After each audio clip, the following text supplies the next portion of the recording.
Queridos irmãos, irmãs, amados, caríssimos, a liturgia de hoje, deste quinto domingo, o tempo da Quaresma, os textos que nós acabamos de escutar, que são colocados para nossa meditação, nossa reflexão pessoal, nos incomodam ainda mais, uma vez mais, acerca da realidade da misericórdia de Deus.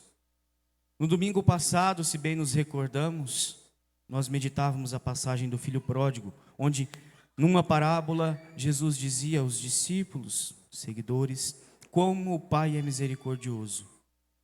Aquele filho que partiu, pediu a herança do pai, o matou em vida, foi embora, mas retorna, porque o pai o espera. Nós vimos a parábola no domingo passado, mas no evangelho de hoje nós vemos aquela parábola sendo de fato colocada em prática por Jesus diante daquela mulher flagrada em adultério. Nós vemos que Jesus, depois de estar em oração ao Pai, o evangelista nos inicia o evangelho dizendo que Jesus foi ao Monte das Oliveiras. E quando Jesus vai ao monte ou a algum lugar deserto, nós sabemos que Jesus está se retirando para estar em íntima união e comunhão com o Pai através da oração. Jesus, retornando deste momento de oração, se depara no templo com esta controvérsia.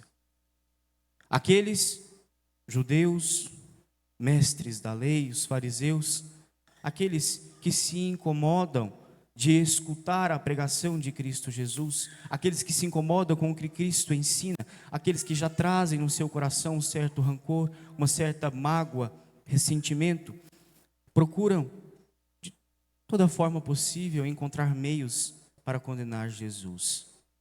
Tanto que eles vêm ao encontro do Mestre com uma dupla intenção no coração. Não vêm de bom agrado, mas tem na mente a perversidade de querer provocar Jesus através daquilo que ele mesmo tem pregado e ensinado. Outrora, Jesus dizia: eu não vim mudar a lei, mas vim dar-lhe pleno cumprimento. Então, eles, certamente pensando, se ele veio para cumprir a lei, então ele vai cumprir a lei que está escrito em Moisés, de que uma mulher flagrada em adultério precisa ser apedrejada. E assim o fazem, trazem aquela mulher passando pelo meio da multidão, colocando diante de Jesus. Mestre, esta mulher foi surpreendida em flagrante adultério. Moisés mandou apedrejar tais mulheres na lei.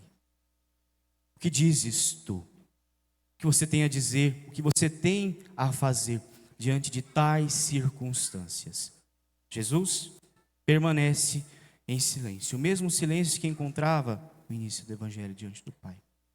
O evangelista nos diz que Jesus, inclinando-se, começa a escrever como que ignorando aqueles homens. Mas a persistência no coração fazem com que eles, ou uma vez mais, interroguem Cristo Jesus, querendo saber o que ele faz nesta situação, o que fazer naquela situação. E Jesus então, erguendo-se, faz uma exclamação que toca o coração daquelas pessoas e o nosso. A chave central da nossa meditação de hoje. Quem dentre vós não tiver pecado, seja o primeiro a atirar-lhe uma pedra. Jesus conhece o íntimo do coração de cada um de nós e conhecia o coração daqueles homens, sabiam da dupla intenção que traziam ao questionar sobre tais realidades e sabiam que no coração eles carregavam muitas e muitas imperfeições, erros, pecados, falhas. E por isso mesmo Jesus os faz questionar e entender. Se vocês não tiverem pecado, podem atirar a pedra.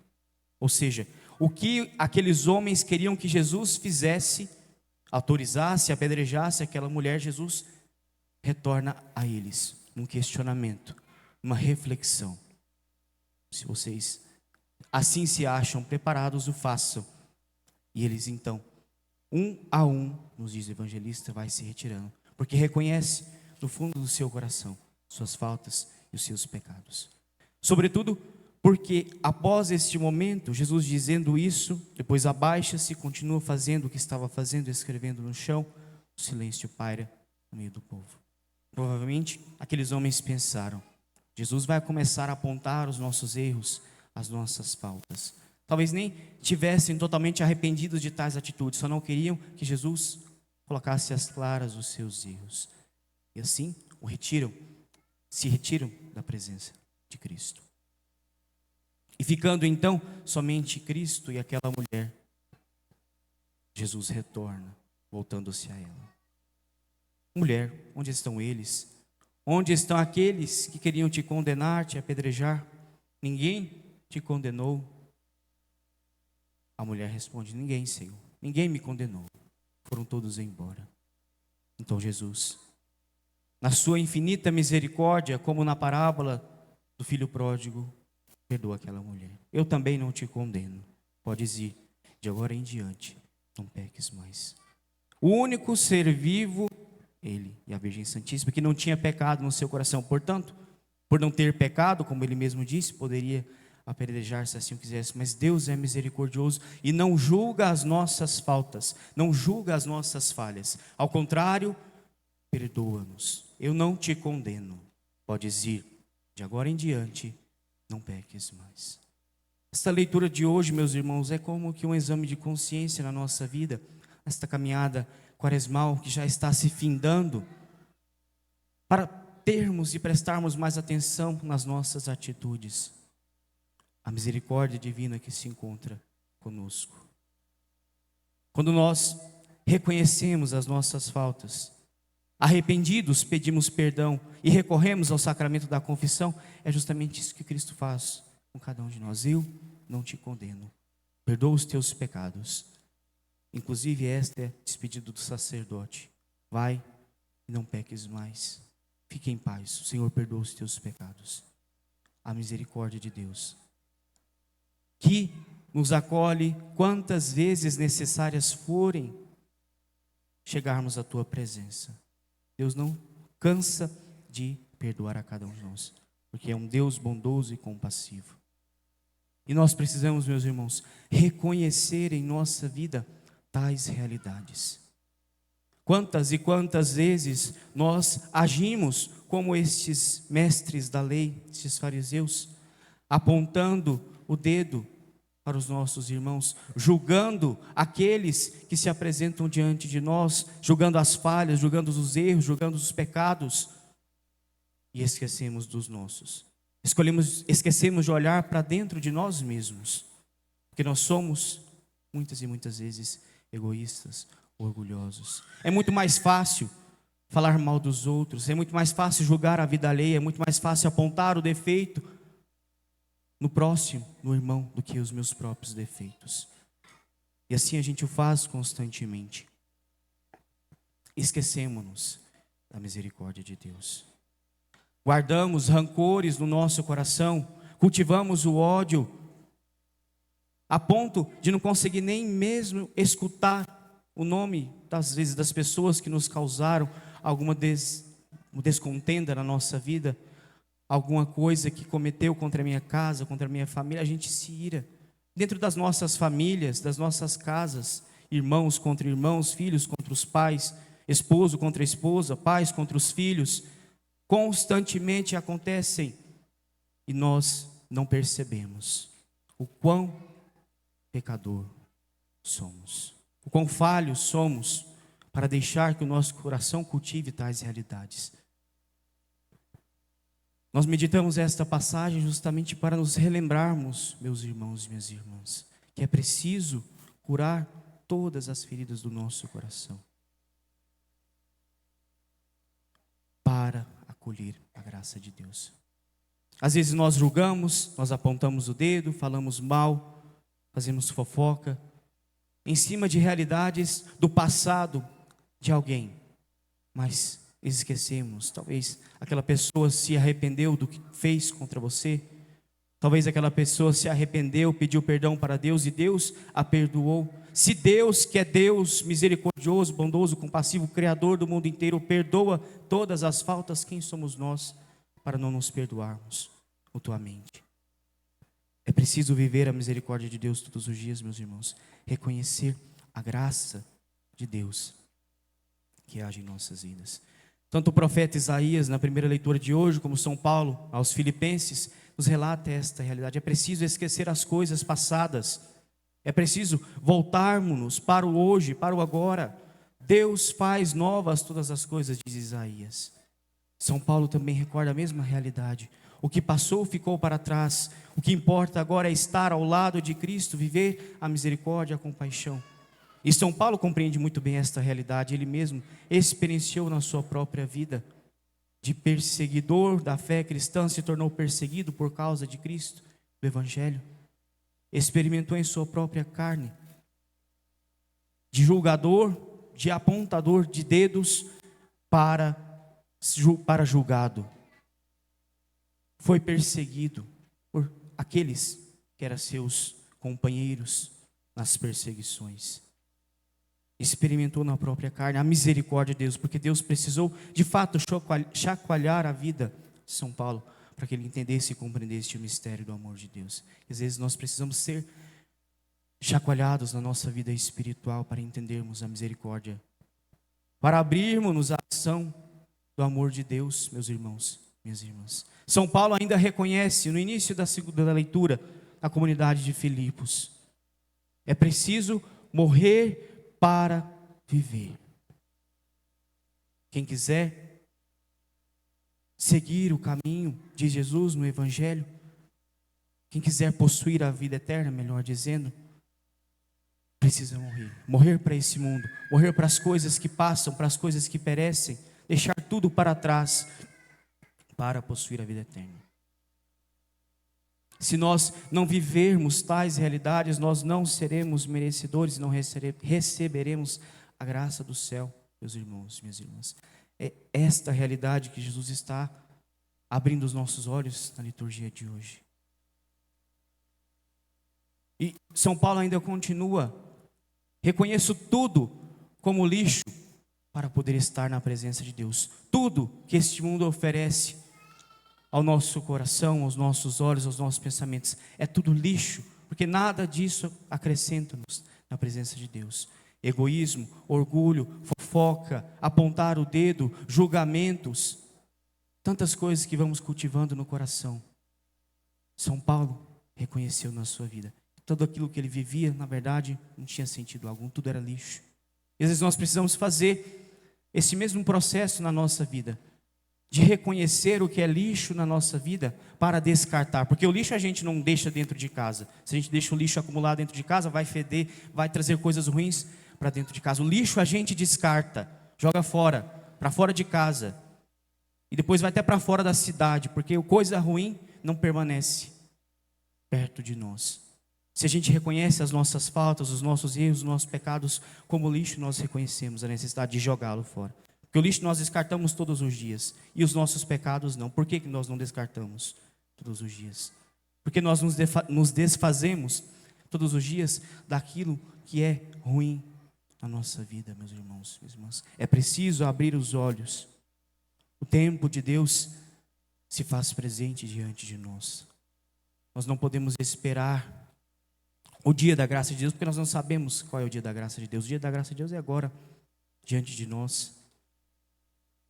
E Jesus, ao demonstrar a misericórdia para com esta mulher, justifica com certeza no coração dela, que estava condenada à morte, que não tinha previsão de sobreviver todo aquele acontecimento, mas é restaurada, volta à vida a nós também, a cada um de nós. A reconciliação verdadeira com o Pai, com Deus, faz-nos voltar à vida. Porque o pecado é morte. O pecado afasta-nos de Deus. Ensurdece-nos, nos cega, nos impede de nos entregarmos mais a cada dia. É preciso, meus irmãos, ter a atitude de olhar para dentro do coração de si mesmo, das suas faltas, dos seus erros, antes de apontar o do teu próximo, do teu semelhante. E é nisso que nós precisamos observar. Às vezes somos muito falhos. Às vezes a gente acha que é algo comum, que é algo costumeiro, e vai se acostumando a falar mal dos outros, vai se acostumando com as fofocas diárias, com as rodinhas de amigos que fazem fofoca daqui e dali, e nos perdemos.